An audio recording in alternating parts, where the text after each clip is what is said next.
Good morning, everyone. Good and Erev Shabbos. It is June 26th, Friday, Erev Shabbos, Parshas Korach. I look forward to seeing so many of you again over Shabbos. For those who are wondering, yes, there was no video message sent yesterday.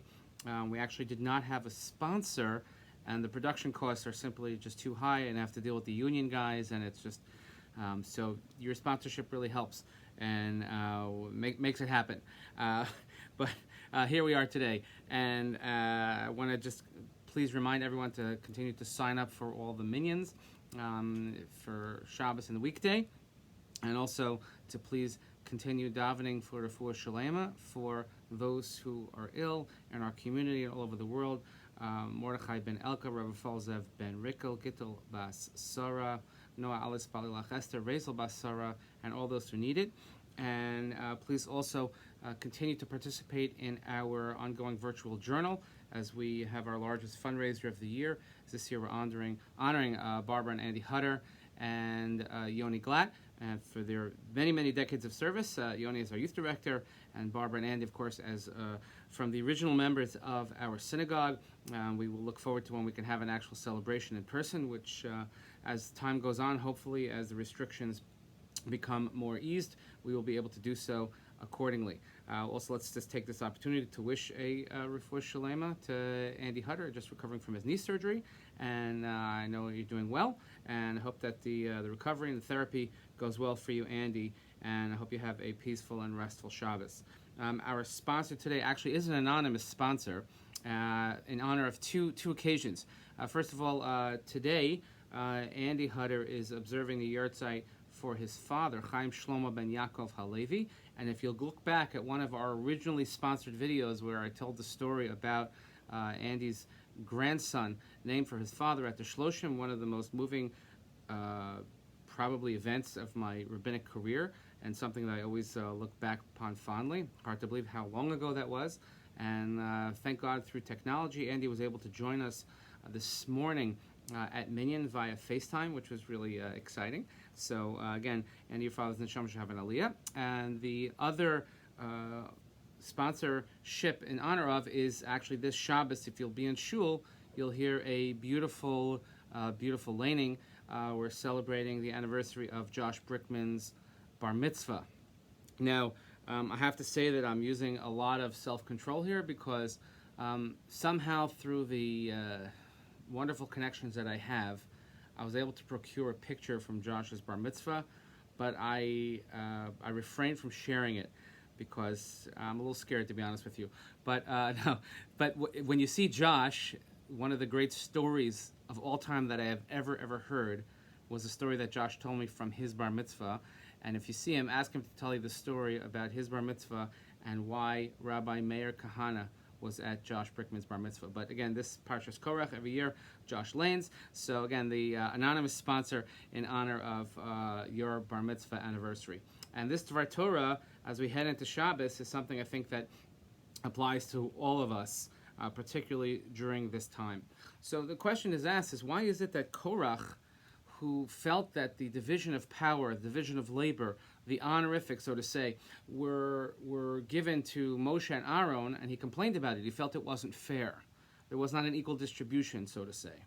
Some might call it a progressive democratic approach to things. However you want to look at it. The question is why now? Why now? Why not when the division was first given out? Why not right after Yetzias Mitzrayim, after Matan Torah? Why only now? And the commentaries, they realized that, you know what, Korach some people just like to make trouble. And they have to find the right moment to capitalize on when everyone is feeling vulnerable and when everyone's frustrations can come out. Now, there is a dispute amongst the authorities as to when exactly this episode took place, but if we look simply in the order of the Chumash, Parshas Korach comes on the heels of Parshas Shlach. Right after the story of the Meraglim, where then the Jewish people are then banished, and they're banned from entering the land of Israel. They have the punishment of 40 years in the desert. And here's Korach immediately afterwards. It's like one bad thing after another. You know, we just can't get out of it. So if we look at it simply in that sense, and that this takes place right after the Meraglim, when the people lose their sense of purpose, when they know they're not going into the land of Israel, even if it's their children going, but if they know they're not going, And they almost like they have nothing to live for. They have no more drive. So it's precisely at that moment when Korach jumps in.